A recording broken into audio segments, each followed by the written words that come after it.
Ladies and gentlemen, fight fans all around the world, let's talk some boxing. You're watching What You Need. So we're going to talk about moving with a punch and not into a punch. A lot of fight fans don't understand that power is not everything in boxing. In fact, for the most part, most boxers don't have one punch concussive power. But it's how you set up a punch that actually enables you to knock down someone, or it's how you have worked on a fighter throughout the fight, wearing him down, tiring him, so that he's unable to respond the way he should and protect himself, and so you get the knockout. Besides that, it's also accuracy. It's where on the body you hit the fighter. If you hit a fighter a very good liver shot while that fighter is actually throwing a punch, more than likely you're going to drop him. It doesn't matter how much power you have. A temple shot will definitely throw off the equilibrium of any fighter. It doesn't matter how strong they are. A left-right or right-left combination where you hit a guy on his chin one way and then you catch him the other way will pretty much jar his brain, slam it into the side of his skull, and more than likely blacken him out. Okay, the guy will be knocked out for some period of time. Even if he stays on his legs, he gains his equilibrium back, he's going to be blacked out for at least a brief second. The other thing that knocks out fighters is, of course, when you catch them with a shot on their chin that they didn't expect. So where you set up a knockdown or a knockout is through feinting one shot and coming with another. By the fighter expecting one particular shot, he's bracing for that, leaving him open, and his body unaware of another shot coming, which shocks his body into getting him blanked out. So the whole idea is to traumatize the nervous system so that it will shut down for a minute, seize up everything, and you get a knockdown or a knockout, or the person will at least be in trouble and they will be stumbling around, showing your punch is effective. So again, boxing is kind of counterintuitive. A lot of people think it's all about power when it's not so much about power as it is about catching your opponent when they least expect it, so they can't brace for what is coming. Now let's get into, like I said, riding punches, moving with a punch, and versus moving into a punch or just letting a punch hit you. Now most boxers are actually very good at absorbing punishment. That's something that you learn. It's kind of instinctive, but it's something you learn also in boxing. Take for instance, if I was to look at you and just suddenly throw a blow at you, you're going to flinch, and your flinching is actually going to cause your body to naturally brace for the punch. You're actually going to move away from me, and you're also going to put up your two hands and try and fend off the punch. It's an instinctive thing. Now in boxing, similarly, if you see a punch coming at you, boxers instinctively start to move with that punch. They move away from it and they start to what we call ride a punch. Now in this little clip you're watching here with Floyd Mayweather and Juan Manuel Marquez, there are two very important things you need to understand. One is you have to have a certain balance and positioning to throw any punch. In this case, Juan Manuel Marquez naturally rode Floyd Mayweather's left hook as he was coming with his overhand right. Why? Because his whole body had to turn as he was throwing his overhand right. So he naturally rode Floyd Mayweather's left hook. And that takes a lot of power off the hook and therefore a lot of damage off the hook. Okay? Floyd Mayweather, as he was throwing his left hook, was also moving with Juan Manuel Marquez's right, overhand right. So he also was riding the punch. But notice when he gets hit how he lets his whole head roll with the punch as well. Now we don't really call this rolling with the punch. He's actually riding the punch because he actually got hit. But the point is, boxers generally speaking, because of the dynamics of their movement, etc., how they move, because most of the movements are circular, it's all about torque. And that's how you get leverage.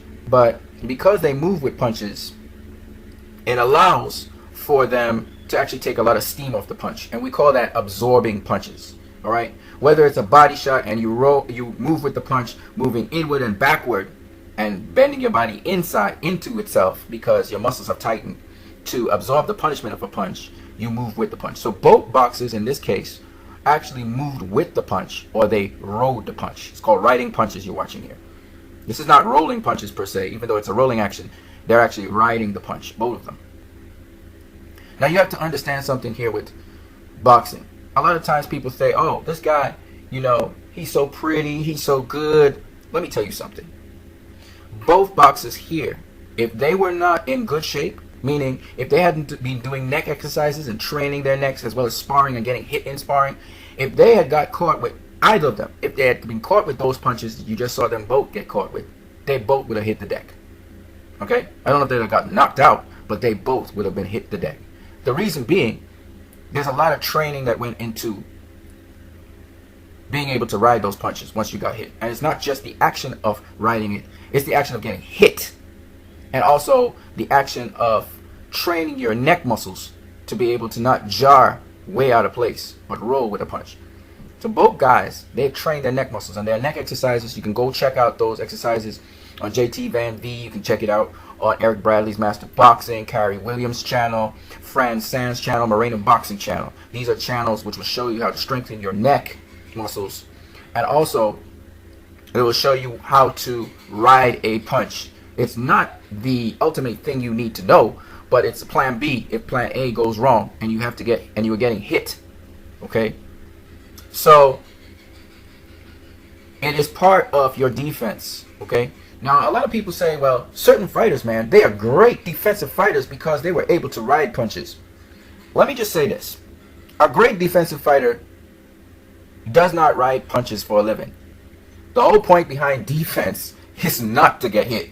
So if you are someone who's getting hit a lot, you're not a great defensive fighter.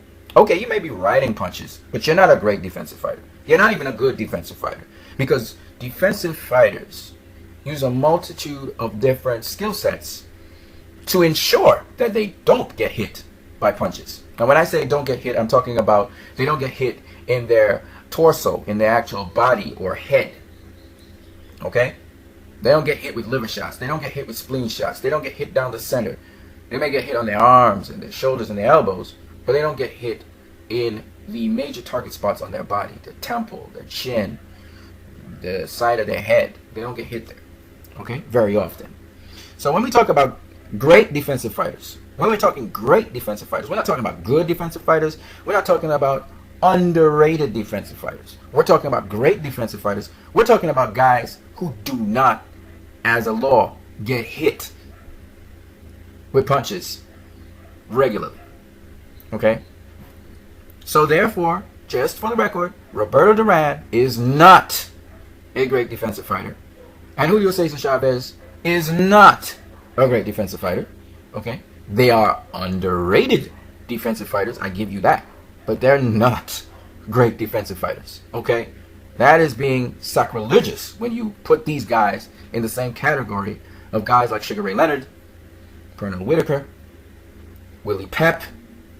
Okay? Manny Pacquiao is not a great defensive fighter. I would say Manny Pacquiao is a good defensive fighter, but he gets hit way too much. He had a bloody face way too often. In fact, I wouldn't even say he's good. I'd say he's underrated. He's underrated. His defense is underrated. He gets hit too easily and too flushly. He's a tough guy. He, Julio Cesar Chavez, and Roberto Duran. Underrated defense because these guys are tricky in there, and they do make you miss, or even if you're hitting them, they are riding the punches. So they make themselves targets to induce you to hit them, but they're not really being truly hurt by a lot of your punches because they ride the punches. But no, they are not great defensive fighters in no way, shape, and form. They are not even good defensive fighters, most of them, because they get hit too much. You can't be getting hit that much and be called a great defensive fighter. It makes no sense. Your defense is about not getting hit. That's why we call it defense. So if somebody's scoring on you and they're landing punches on you, obviously you're not a great defensive fighter. Obviously. Because if that person outpoints you by landing punches all the time on you, they will win the fight. So you can't be a great defensive fighter. There's no way. Neither are you a good defensive fighter, because if you were a good defensive fighter, nobody should be able to outpoint you in a boxing match. Okay? So this is common sense. But a lot of people don't understand boxing, so they start to make their own laws and their own rules about boxing.